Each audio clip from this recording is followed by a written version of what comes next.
भारत की young aspirations का प्रतिबिंब है। बजट में दो महत्वपूर्ण निर्णय लिए गए हैं।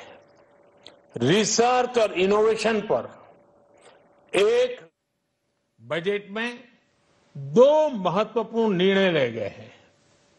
रिसर्च और इनोवेशन पर 1,00,000 करोड़ रुपए का फंड बनाने की घोषणा की गई है। बजट में स्टार्टअप्स को मिलने वाली टैक्स छूट के विस्तार का भी ऐलान किया गया है।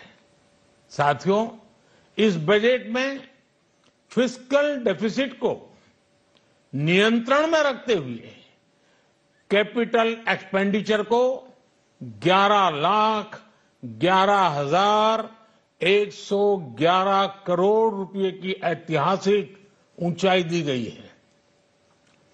अर्थशास्त्रियों की भाषा में कहें तो एक प्रकार से स्वीट स्पॉट है।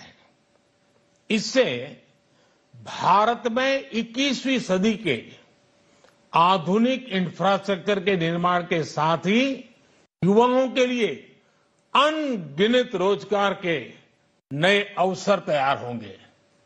बजट में वंदे भारत स्टैंडर्ड की 40,000 आधुनिक बोगियां बनाकर उन्हें सामान्य यात्री ट्रेनों में लगाने का ऐलान किया गया है। इससे देश के अलग अलग रेल रूट पर करोड़ों यात्रियों में आरामदायक यात्रा का अनुभव बढ़ेगा। साथियों, हम एक बड़ा लक्ष्य तय करते हैं, उसे प्राप्त करते हैं और फिर उससे भी बड़ा लक्ष्य अपने लिए तय करते हैं।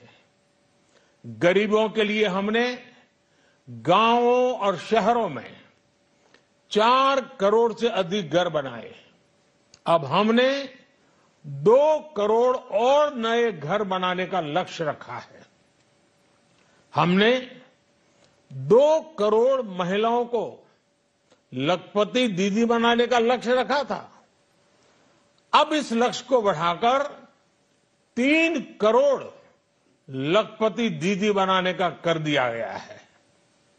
आयुष्मान भारत योजना ने गरीबों की बहुत मदद की है। अब आंगनवाड़ी और आशा वर्कर, उन सबको इस योजना का लाभ मिलेगा। साथियों, इस बजट में गरीब और मध्यम वर्ग को एम्पावर करने, उनके लिए आय के नए अवसर बनाने पर भी बहुत जोर दिया गया है। रूफटॉप सोलर अभियान में 1 करोड़ परिवारों को सोलर रूफटॉप के माध्यम से मुफ्त बिजली प्राप्त होगी।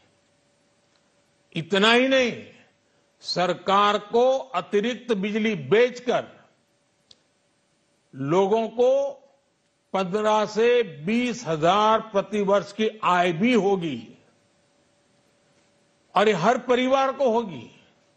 साथियों, आज जिस इनकम टैक्स रेमिशन स्कीम की घोषणा की गई है, उससे मध्यम वर्ग के करीब 1 करोड़ लोगों को बड़ी राहत मिलेगी।